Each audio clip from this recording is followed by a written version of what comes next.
Somewhere in the dry heat of Phoenix, Arizona, in the late 1950s, a boy was setting up a toy train set in his bedroom, positioning a small camera to film the moment of collision. He had arranged the trains to crash into each other, but the collision itself looked unconvincing when he played it back on his father's 8mm projector. So he tried again, this time filming the moment from different angles, cutting between the perspectives to make the crash feel more violent, more real. He was 11 years old, maybe 12, and he was teaching himself the grammar of cinema without knowing that was what he was doing.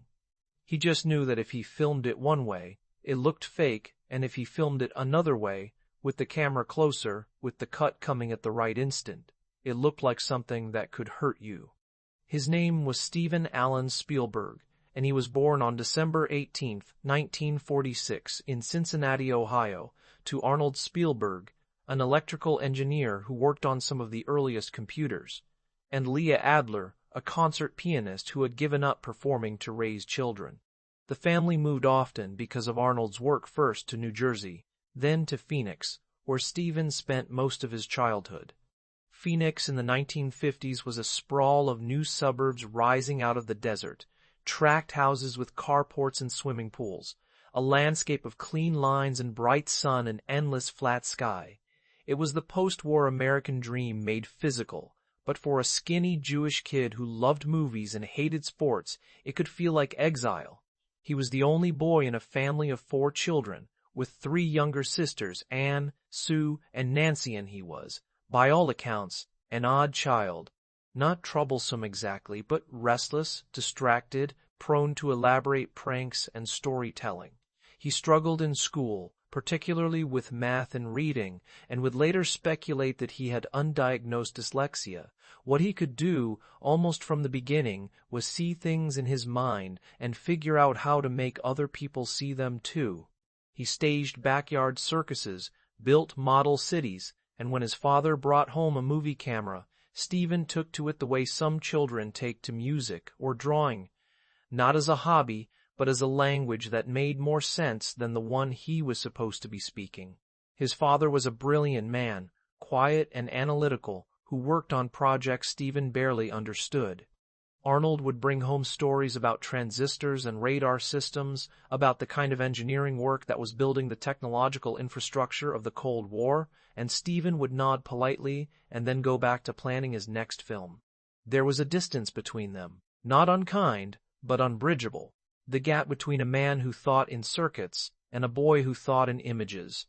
Leah was warmer, more chaotic, the kind of mother who would let the house descend into cheerful disorder if it meant the children were happy. She played piano, she cooked elaborate meals, she filled the house with music and noise.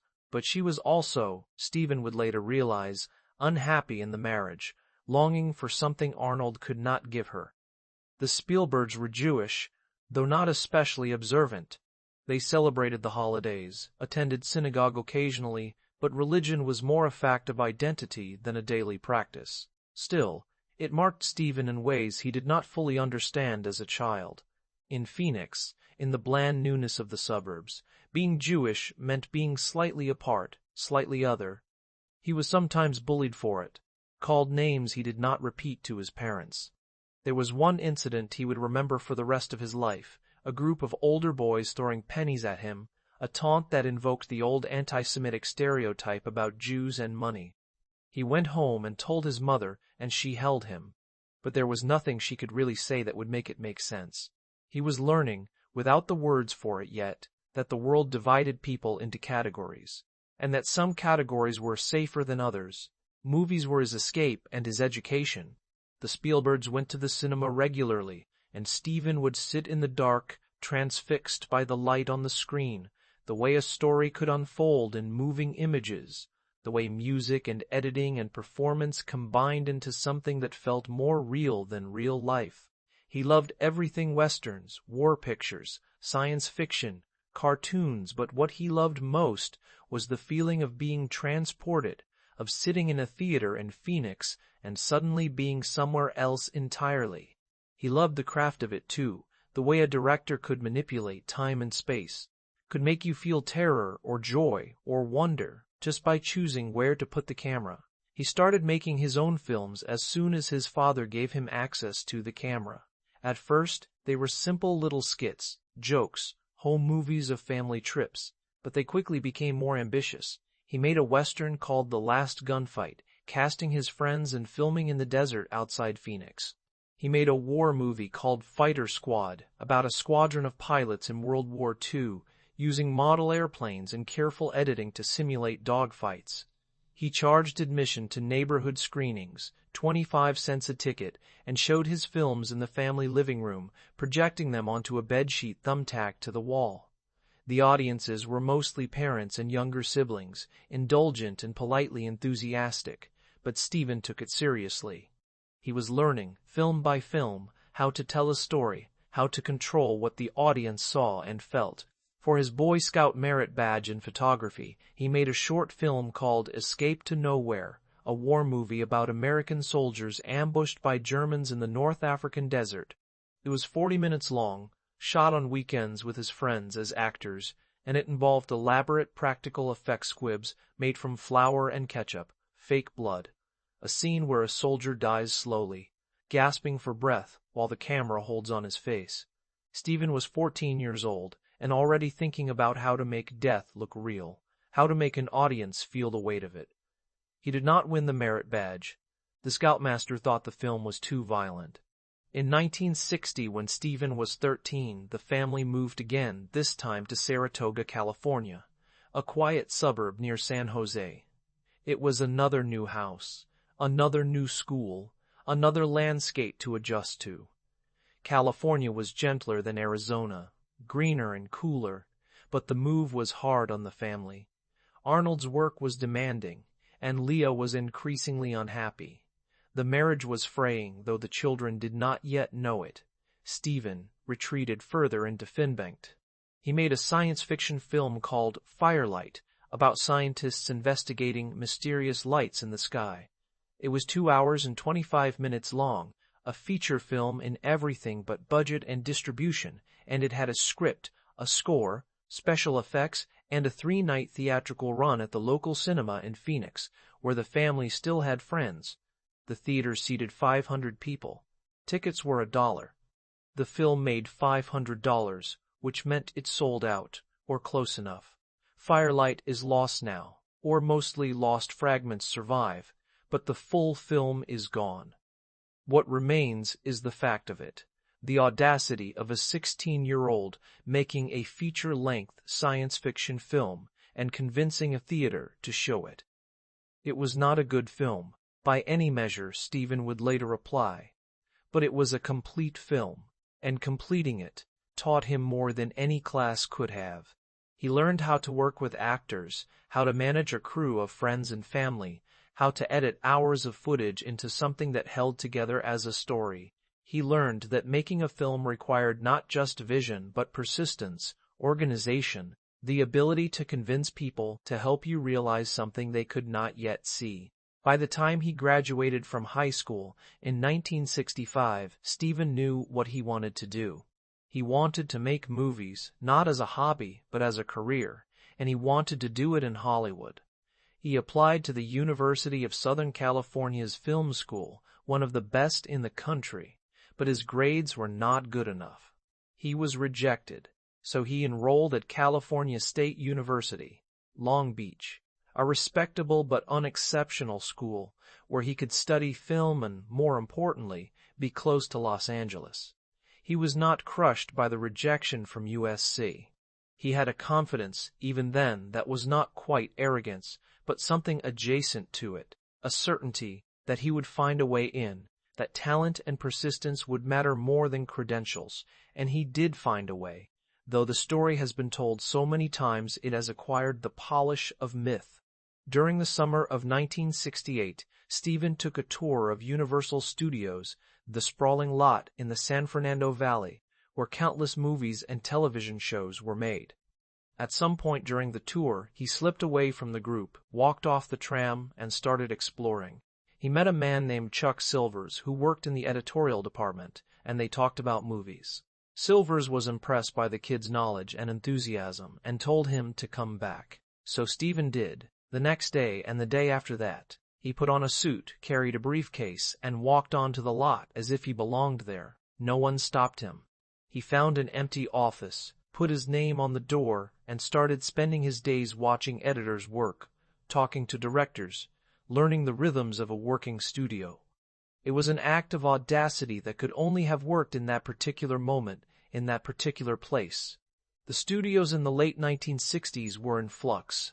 The old guard, the generation of directors who had learned their craft in the studio system of the 1930s and 40s, was aging out, and the industry was desperate for younger voices, for filmmakers who understood the audience that was coming of age in the era of the Vietnam War and the counterculture.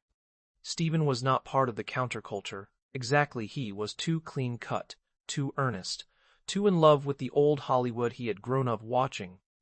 But he was young, and he was talented, and he was willing to work harder than anyone else.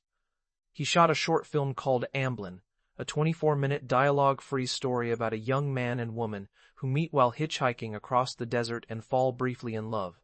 It was, in many ways, a calculated piece of work, designed to showcase Steven's technical skill and his understanding of visual storytelling.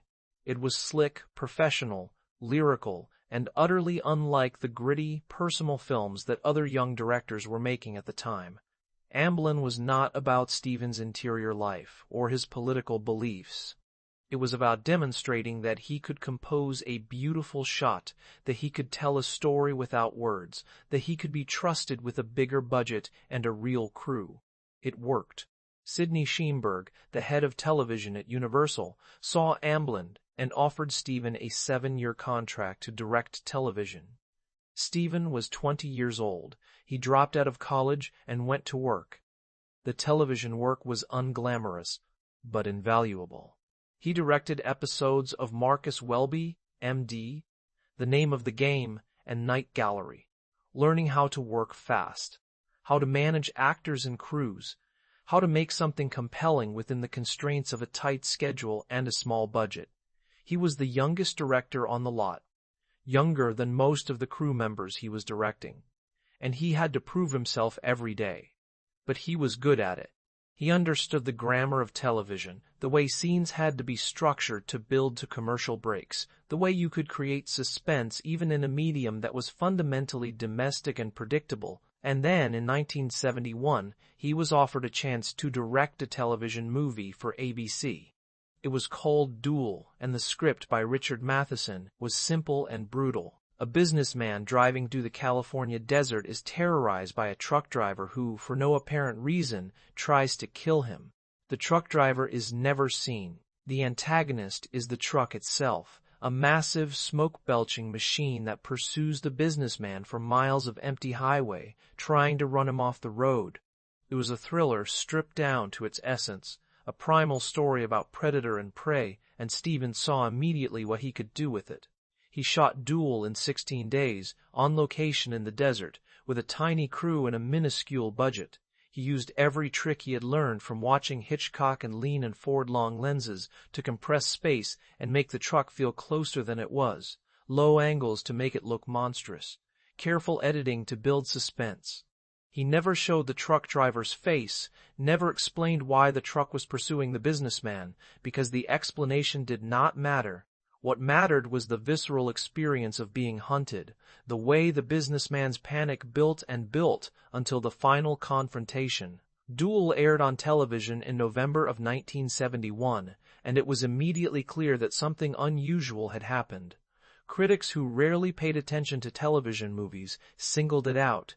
It was released theatrically in Europe, where it became a modest hit. Filmmakers took notice. He was a young director who could take a simple, low-budget premise and turn it into something genuinely gripping, who understood how to use the camera and the edit to create emotion, who had a visual style that was both classical and modern. Duel was not a perfect film, but it was a fully realized one, and it announced that Steven Spielberg was a filmmaker to watch. He was 24 years old.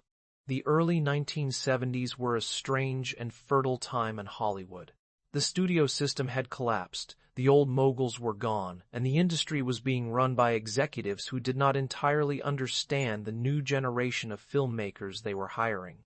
Directors like Francis Ford Coppola, Martin Scorsese, and Peter Bogdanovich were making personal, idiosyncratic films that were also, against all expectations, commercially successful.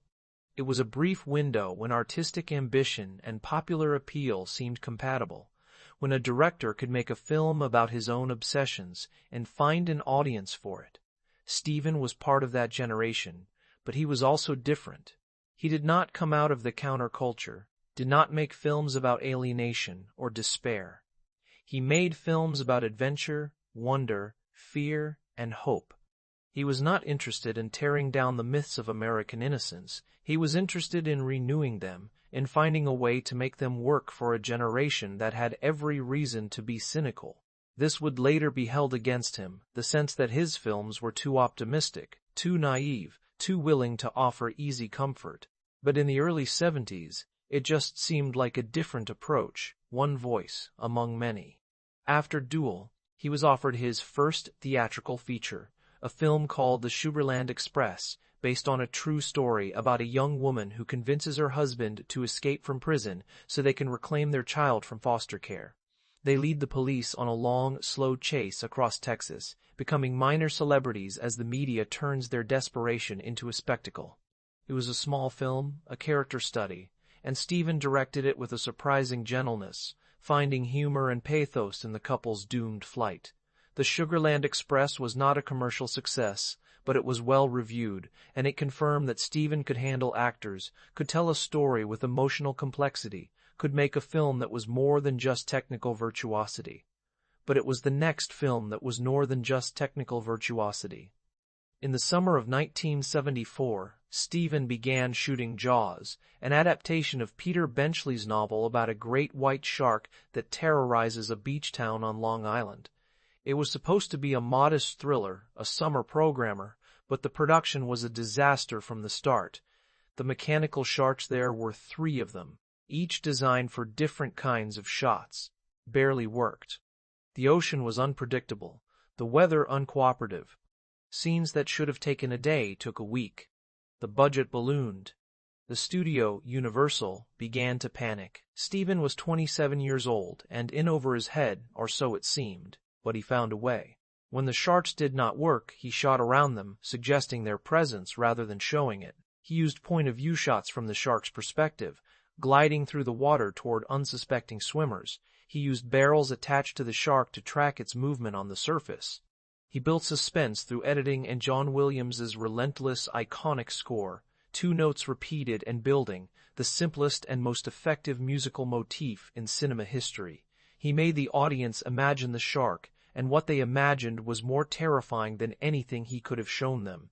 Jaws was released in June of 1975, and it became the highest-grossing film of all time, a record it held until Star Wars 2 years later. It was not just a hit. It was a phenomenon. Lines wrapped around the block. People saw it multiple times. It invented the modern summer blockbuster, the idea that a film could open wide, saturate the culture, dominate the conversation for months. It made Steven Spielberg, overnight, the most bankable director in Hollywood. But it also did something else, something that would shadow him for the rest of his career. Jaws proved that spectacle could be art, that a film designed to thrill a mass audience could also be beautifully crafted, could have real suspense and real emotion. But it also set a template, a model that Hollywood would follow for the next 50 years, the high-concept thriller, the event movie, the film that was less a story than an experience. Steven had not intended to change the industry, but he had, and the change was not entirely for the better. The personal, idiosyncratic films of the early 70s began to disappear, squeezed out by the demand for blockbusters. Directors like Scorsese and Altman would spend the next decades fighting for financing, while Steven could make almost anything he wanted, as long as it had the potential to be a hit. He was aware of the irony, but he did not apologize for it. He loved movies that moved people, that made them gasp and cheer and cry. He saw no contradiction between artistry and popularity. between craft and commerce. If anything, he believed that reaching a large audience was a kind of responsibility, that a filmmaker should not retreat into obscurity, but should try to speak to as many people as possible. After Jaws, he could have made anything, but what he chose to make was Close Encounters of the Third Kind, a science fiction film about a man who becomes obsessed with a vision of a mountain and realizes he is being called to witness the arrival of alien visitors. It was a film about wonder, about the longing for contact with something larger than ourselves, and it was deeply personal in ways that Jaws had not been. The protagonist, Roy Neary, played by Richard Dreyfuss, is an ordinary man whose life falls apart as he pursues his obsession. His wife leaves him, his children are frightened of him, and he becomes increasingly isolated, but he cannot let go of the vision, cannot stop believing that it means something. Close Encounters was Steven's first film about the cost of obsession, about what it means to be chosen, or to believe you are chosen. It was also a film about childhood, or about the child's capacity for wonder that most adults lose. The aliens, when they finally appear, are benign, even gentle. They do not come to conquer or destroy. They come to meet us, to communicate, to offer a kind of transcendence. The final sequence, where the alien ship lands and the visitors emerge, bathed in light and accompanied by the five-note musical phrase that has become their language, is one of the most purely hopeful images in all of cinema. It is a scene that believes, without irony, in the possibility of something better. Close Encounters was released in November of 1977, a few months after Star Wars, and it was another massive hit. Steven was now 30 years old and had directed two of the highest-grossing films of all time. He was rich, famous, powerful, and he had no idea what to do with any of it. The late 70s and early 80s were a period of restless experimentation. He made 1941, a sprawling, chaotic comedy about a panic in Los Angeles following the attack on Pearl Harbor. It was expensive, overcomplicated, and not very funny, and it was Steven's first real failure, both critically and commercially. He made Raiders of the Lost Ark, a collaboration with his friend George Lucas, and it was a return to form, a joyous, kinetic adventure film that paid homage to the serials they had both loved as children. Raiders was pure entertainment, and it was also impeccably crafted, every shot and cut in service of propelling the story forward. It made Steven seem, once again, like the most effortlessly talented director in the world. But he was not effortless. He was meticulous, obsessive, a perfectionist who drove his crews hard and drove himself harder. He storyboarded every shot, planned every camera movement, left as little as possible to chance. On set, he was focused and decisive, but he was also open to accidents, to the moments when something unplanned turned out to be better than what he had imagined. He worked quickly. He almost always brought his films in on schedule and on budget, but he did not cut corners. He believed that a film was made in the details, in the thousand small decisions that most people would never consciously notice, but that together created the texture and the emotion of the story. He made E.T. the Extraterrestrial in 1982, and it was, in many ways, the most personal film he had made. It was about a lonely boy named Elliot who befriends an alien stranded on Earth, and it was also about Steven's own childhood, about the loneliness of feeling different, about the longing for connection, about the pain of his parents' divorce. The film's emotional climax comes when Elliot and E.T. say goodbye, when the alien must return to his ship and leave Elliot behind. Steven shot the scene with extraordinary tenderness, letting it play out in real time, not rushing the emotion, trusting the audience to feel it. When E.T. touches Elliot's forehead and says, "I'll be right here," it is one of the simplest and most devastating lines in cinema, and it wrecked audiences. Grown men left theaters in tears. E.T.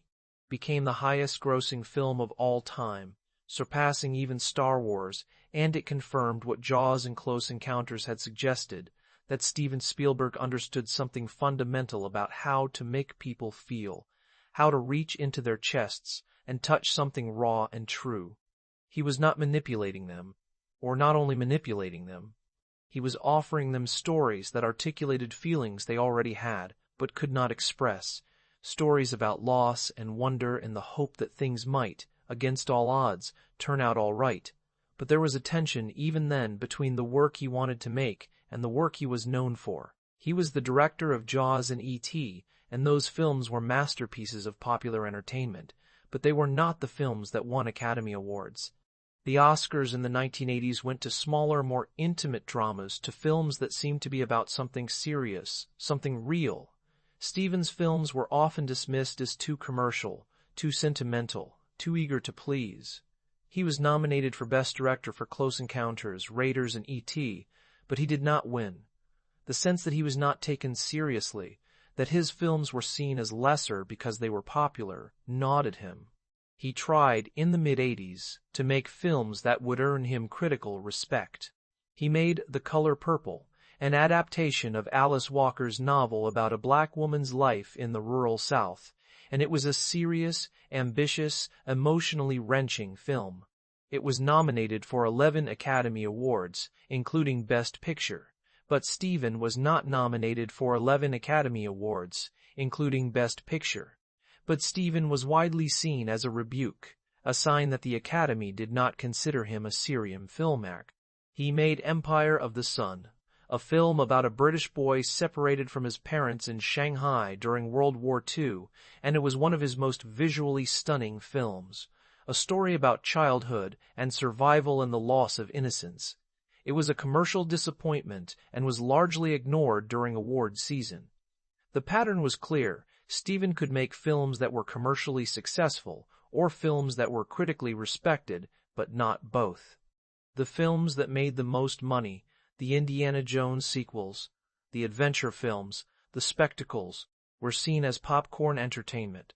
The films that tried to be more serious were praised, but not embraced. He was caught between two worlds, two definitions of what a filmmaker should be, and he could not seem to reconcile them. And then, in 1993, he made Schindler's List. The story of how Schindler's List came to be made is, in some ways, the story of Steven's entire career.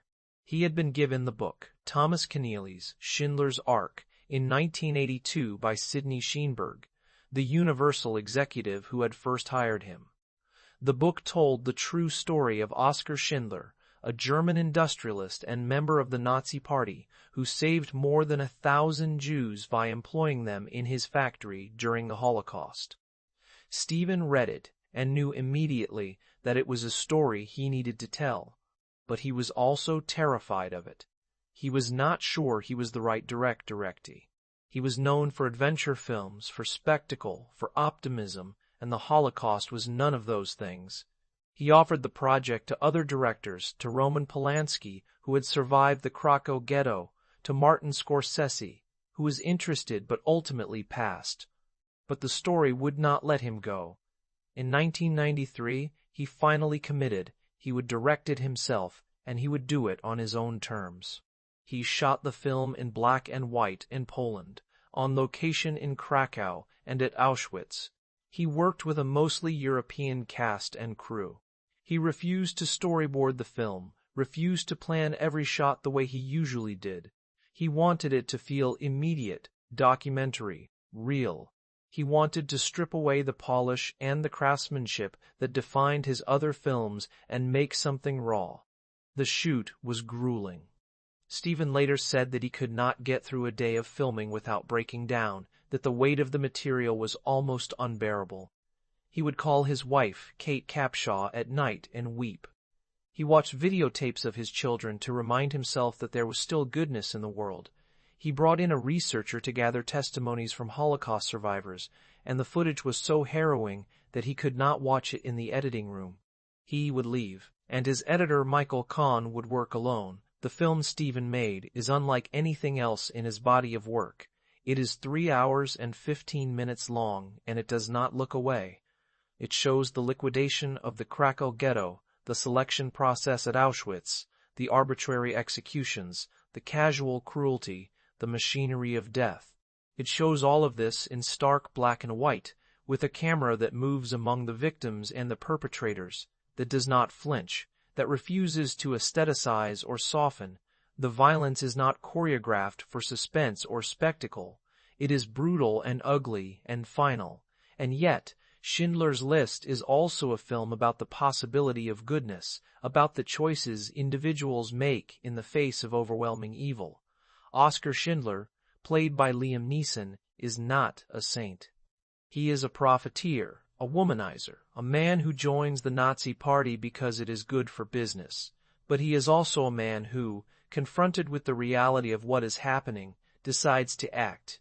He spends his fortune bribing Nazi officials, buying the lives of Jews who would otherwise be sent to the gas chambers. He does not do this for glory or recognition. He does it because, at some point, he cannot do anything else.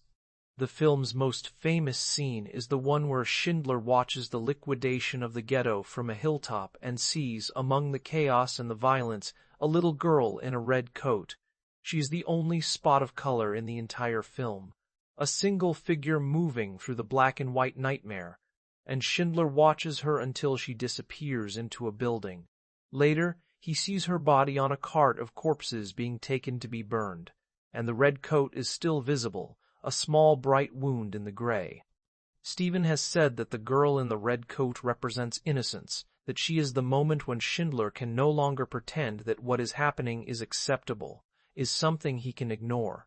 But the image also works on a purely emotional level. It is a rupture, a moment when the film breaks its own rule, and that rupture makes the loss unbearable. Schindler's List was released in December of 1993, and it was an immediate critical and commercial success. It was not an easy film to watch, and it was not a film most people would see more than once, but it was recognized as something extraordinary. It won 7 Academy Awards, including Best Picture and Best Director. Steven finally, after 5 nominations, won the Oscar. He was 47 years old. In his acceptance speech, he thanked the survivors who had shared their stories, and he dedicated the award to the 6 million who had died. He said that making the film had reconnected him to his Jewish identity, that it had forced him to confront a history he had known about but had not fully reckoned with. He did not say that the film had earned him the respect he had been seeking for 20 years, but everyone understood that it had. Schindler's List did more than win Steven Awards. It changed the way he was seen. He was no longer just the director of Jaws and E.T. He was now a serious filmmaker, a moral filmmaker, someone who could be trusted to tell the most important stories of the 20th century. It was a kind of vindication, but it was also a burden. From that point on, he would be expected to make films that mattered, films that addressed history and politics and morality. The boyish wonder that had defined his early work would now have to coexist with a sense of responsibility, a duty to bear witness. The mid-90s and early 2000s were a period of extraordinary productivity.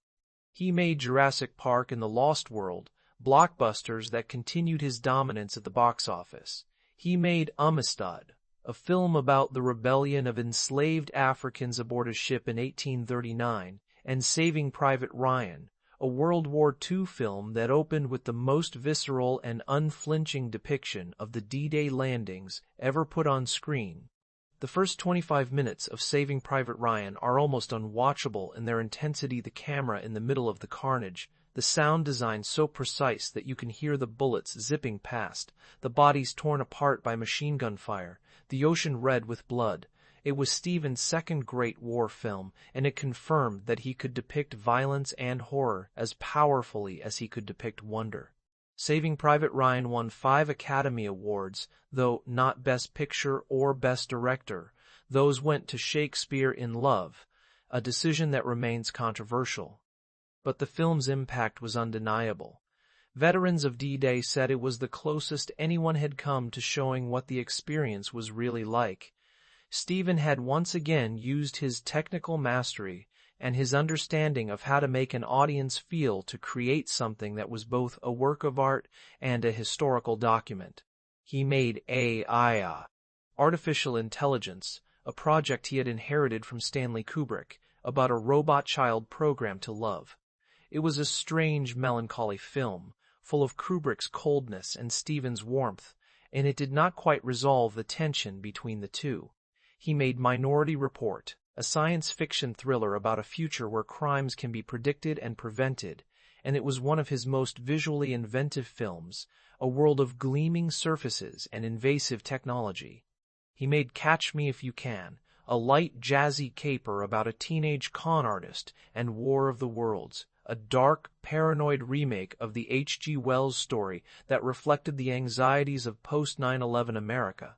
And then, in 2005, he made Munich, a film about the Israeli government's response to the massacre of 11 Israeli athletes at the 1972 Olympics. The film follows a Mossad team as they hunt down and assassinate the men believed to be responsible for the attack. And it is a film about the cost of revenge, the way violence begets violence, the impossibility of ever feeling safe.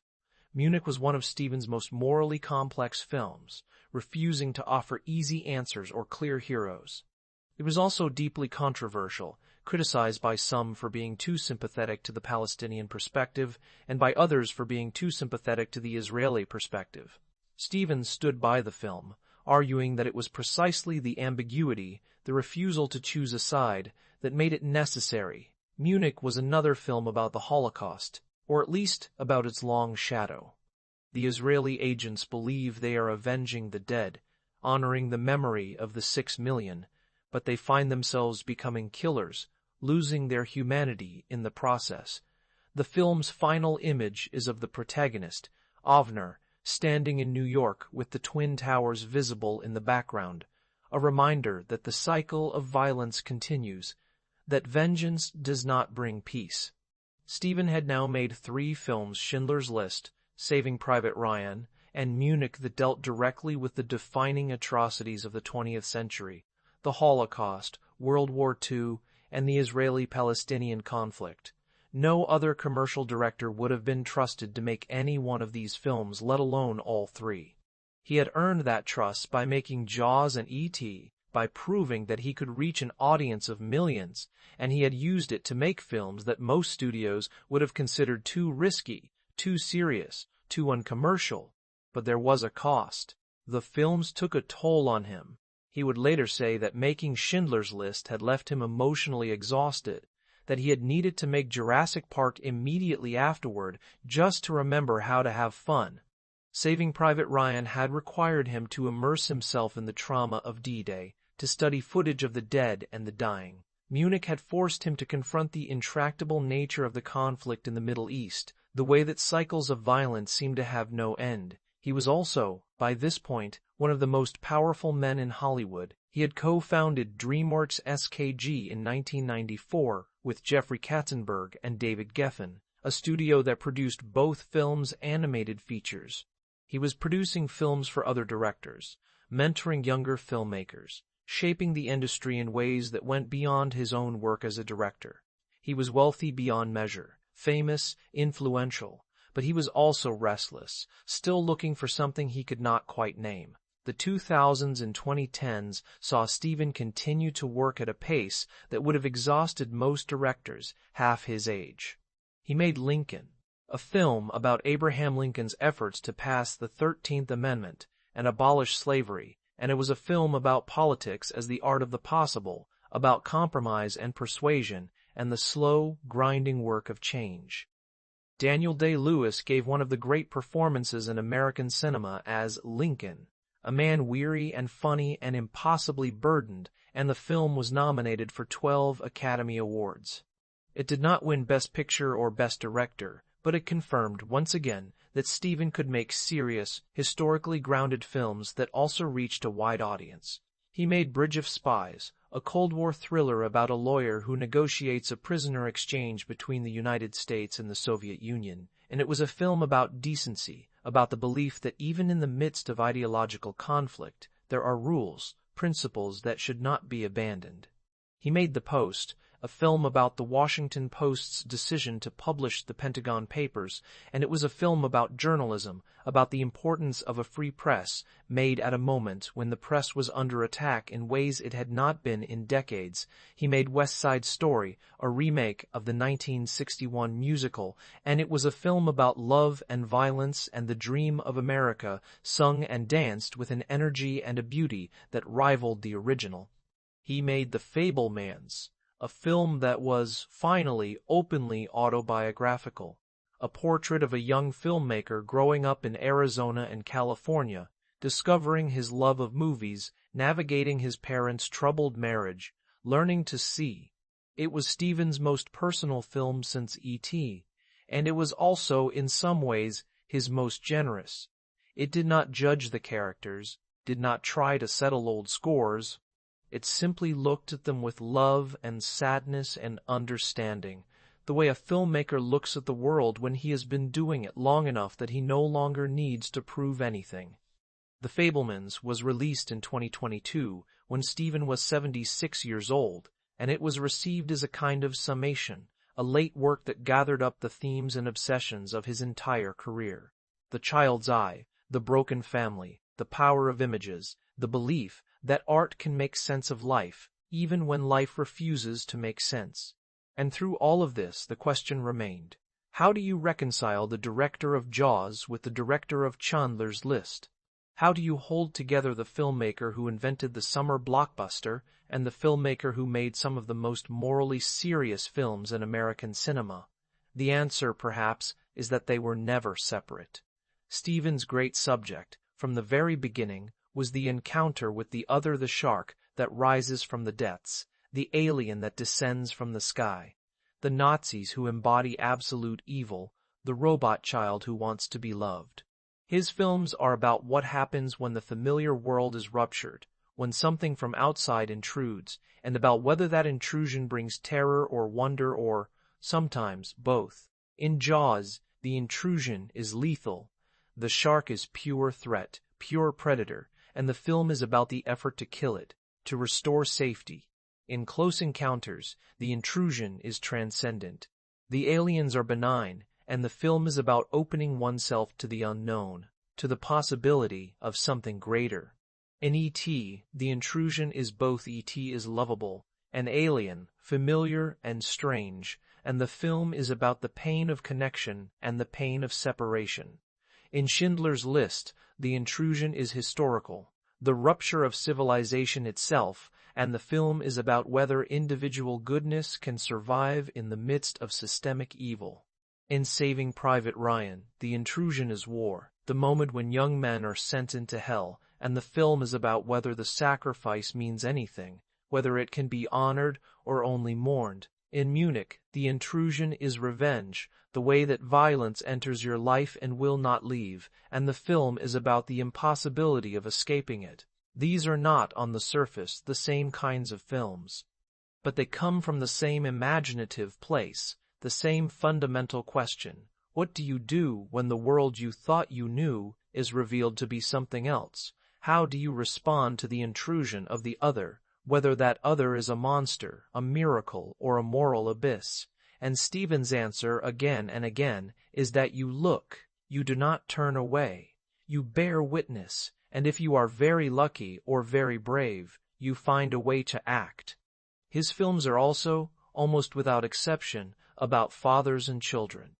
The absent father, the inadequate father, the father who fails. Roy Neary in Close Encounters abandons his family to pursue his vision. Oskar Schindler has no children but becomes a kind of father to the Jews he saves. The father in E.T. is gone, divorced, never seen. Captain Miller in Saving Private Ryan is a surrogate father to the young men in his unit, and his death is the death of the good father, the one who was supposed to keep you safe. Lincoln is a father who cannot protect his sons from history. The father in The Fabelmans is a good man who cannot give his wife what she needs, and his failure fractures the family. Steven has said many times that this theme comes directly from his own life, from his parents' divorce when he was a teenager, from his sense that his father had been absent even when he was present, absorbed in his work, unable to connect. But it also speaks to something larger, to the post-war generation's ambivalence about authority, about the figures who were supposed to guide and protect, but who were revealed to be fallible, uncertain, lost. And yet, Steven's films also insist on the possibility of surrogate families, of communities that form in the absence of the biological family. The crew of the Orca in Jaws, the scientists, and the everyman brought together by the shark, the group of misfits in Close Encounters who gather at Devil's Tower, the Goonies, the kids in E.T., the soldiers in Saving Private Ryan.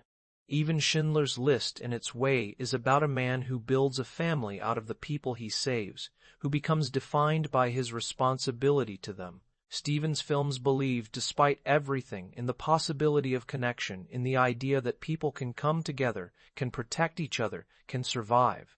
This is what makes them hopeful, even when they are depicting horrors. This is what his detractors mean when they accuse him of sentimentality, of offering false comfort. But it is also what makes his films so powerful, so enduring.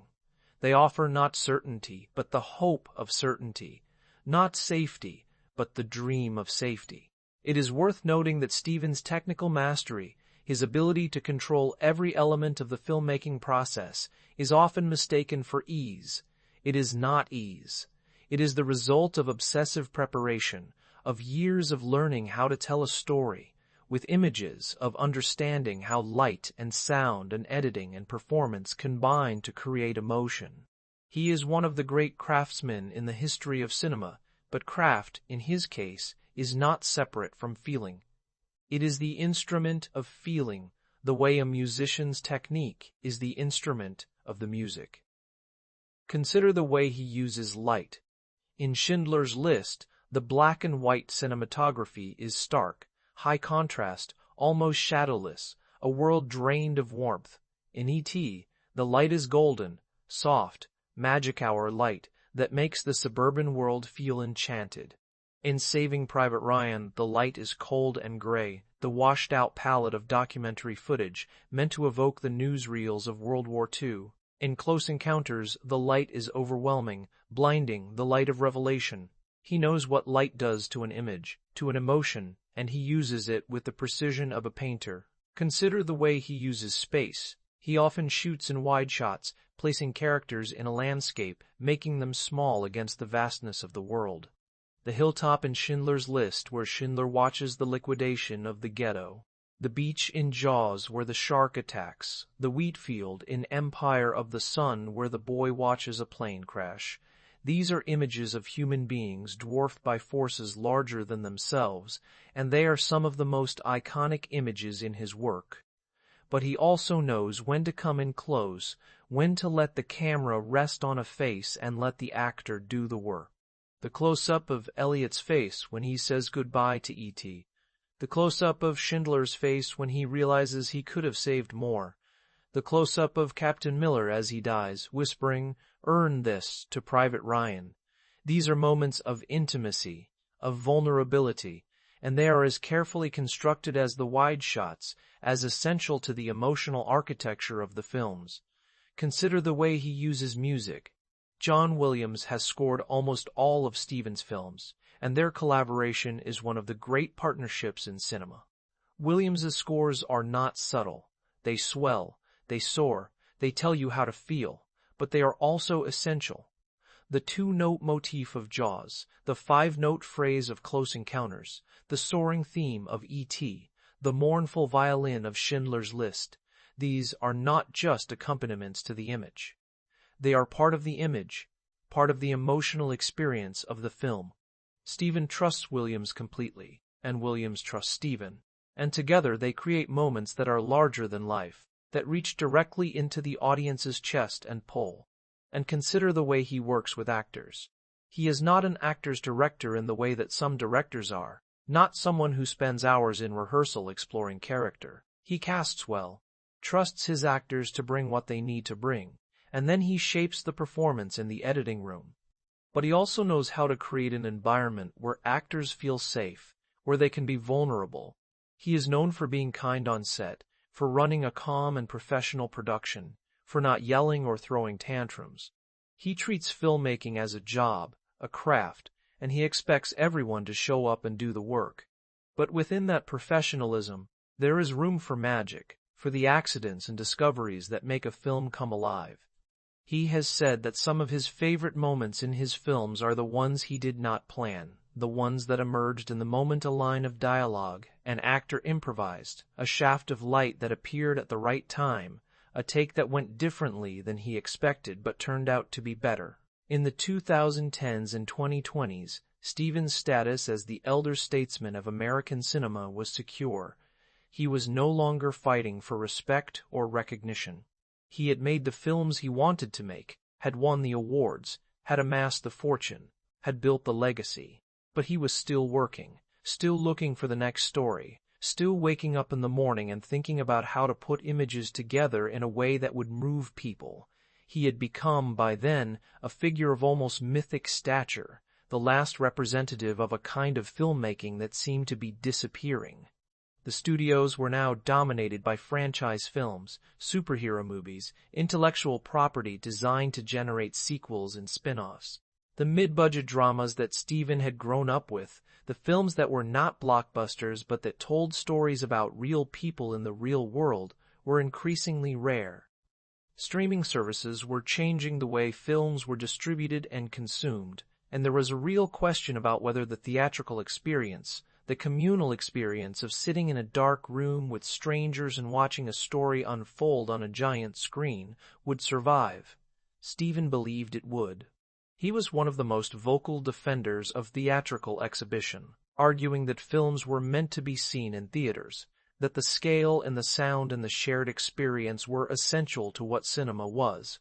He resisted the pressure to release his films directly to streaming, insisting that they premiere in theaters first. He was, in this sense, old-fashioned. But it was an old-fashioned belief rooted in a deep love of the medium. He was also, by the end of his career, remarkably consistent. He had not had a dramatic late-period reinvention, had not abandoned the themes and styles that had defined his work. He was still making films about childhood and wonder and the encounter with the other. He was still using his technical mastery to create moments of pure cinema, moments that could not be described in words but only experienced. He was still trying to make films that reached the largest possible audience, that spoke to something universal, and he had done it. More people had seen a Steven Spielberg film than had seen the work of any other director. His films had grossed more than $10 billion worldwide. They had won Academy Awards, had been preserved in the National Film Registry, had become part of the cultural vocabulary. Lines from his films, "You're gonna need a bigger boat," "Phone home," "Earn this," were quoted, and referenced and parodied. Images from his films, the shark rising from the water, the bicycle flying across the moon, the girl in the red coat, were instantly recognizable, even to people who had never seen the films. But the legacy was more than just the numbers, more than just the box office and the awards. Steven had changed what cinema could be, had expanded its range, had shown that a film could be both popular and serious, both entertaining and morally urgent. He had made films that children loved and that adults watched with tears streaming down their faces. He had made films that were pure joy and films that were almost unbearable in their sorrow. He had done it all without ever losing his belief in the power of the image, the power of the story, the power of cinema to make us feel something true. The central tension of his career, the divide between the popular entertainer and the serious artist, never fully resolved. There were still critics who dismissed his work as too sentimental, too manipulative, too eager to provide comfort. There were still those who argued that his success had been bad for cinema, that the blockbuster model he helped create had impoverished the art form. And there were those who saw him as the greatest filmmaker of his generation, a director who had mastered every genre, who had made films of astonishing beauty and power, who had used his gifts to bear witness to history and to imagine futures both wondrous and terrifying. Perhaps the tension was never meant to be resolved. Perhaps it was the tension itself that made the work so vital, so alive. Steven was always caught between two impulses, the impulse to entertain and the impulse to testify, the desire to make people happy and the duty to make them remember. He made Jurassic Park and Schindler's List in the same year, 1993, shooting them back-to-back, moving from the dinosaurs to the death camps and somehow finding a way to give each film what it needed. That dual capacity, that ability to hold contradictions in balance, was his great gift. That dual capacity, that ability to hold contradictions in balance, was his great gift. And at the heart of it all was a belief, stubborn and almost naive, in the goodness of people, in the possibility of change, in the idea that stories mattered. His films are full of moments where a character makes a choice, where they step forward when they could have stepped back, where they act when they could have looked away. Oskar Schindler, saving the Jews.